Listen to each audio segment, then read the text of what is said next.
Rishi Kohli of Pro Alpha Systematic Capital joins in to talk about the F&O space. Hi Rishi, thanks so much for joining and staying patiently on. IDFC stock has moved well. We heard the Governor Raghuram Rajan. He said that the regulatory processes shouldn't come in the way of a government change. So it looks like the banking license issuance will come on track, and this is one of the hopefuls. On the F&O side, how is it placed? Sure. So IDFC has been an interesting stock. In fact, I've been mentioning it many times on your shows earlier, and I think about a month back I had mentioned that it was at 110, 112, that there is scope for it to move up another 15 rupees, which it's exactly done. I think it's around 127 today, and so that fast rise was captured by our models, and out here it's still looking very positive over the medium term. Whatever signals it has thrown in this run up has made it very bullish over the medium term, where it would go to much higher levels. But in the near term there is a very strong resistance at 130. So what I would recommend is that whoever has been long from those 110 levels should exit once around here, and then on a close above 130, 131 one could re-enter long for the medium term. So in the near term I think it's played out. It could end up being a buy the rumor, sell the news kind of thing, where once the news of the bank license is announced, and if there is something positive, or even if it isn't, it just halts here for a while and then continues to move up. Okay, so there's some news on Petnet LNG, where the Oman oil minister is saying that they might pick up stake in one of their planned plants at Gangavaram. So that stock is spiking up at the high point of the day, up around 2.4%.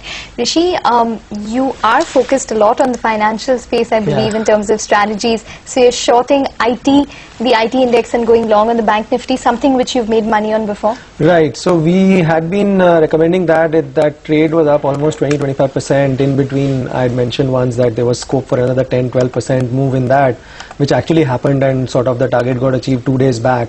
Interestingly, the reverse signals we received yesterday. So at the close of yesterday, we're getting a long IT, short Bank Nifty signal as a sort of a pair trade. So it's very interesting, because the long Bank Nifty, short CNX ITs made around 20-25%, and now you're getting a reverse trade, which means that again typically 38 to 50% of this move could be retraced.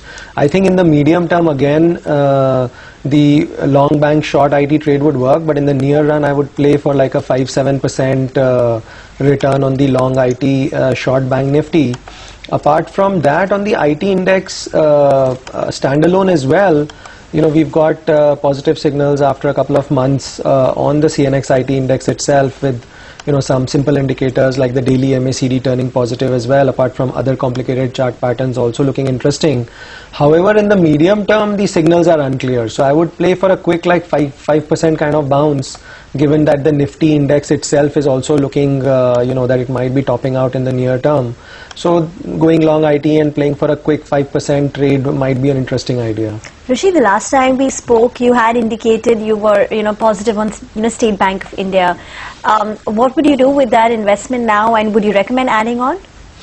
So State Bank, again similar to IDFC, I would say that when I recommended it, I said there's a 10-15% room for it to move up, and those targets have got achieved. I mean, I said 1825, 1850, and it's at 1900 today.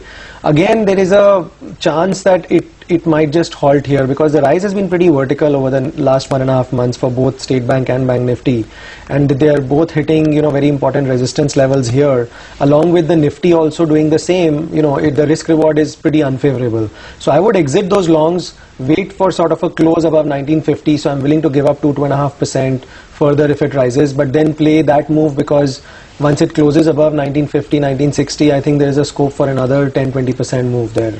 Okay, quickly, disclosures, Rishi? No positions in these stocks, thanks. Okay, thanks Rishi for joining in.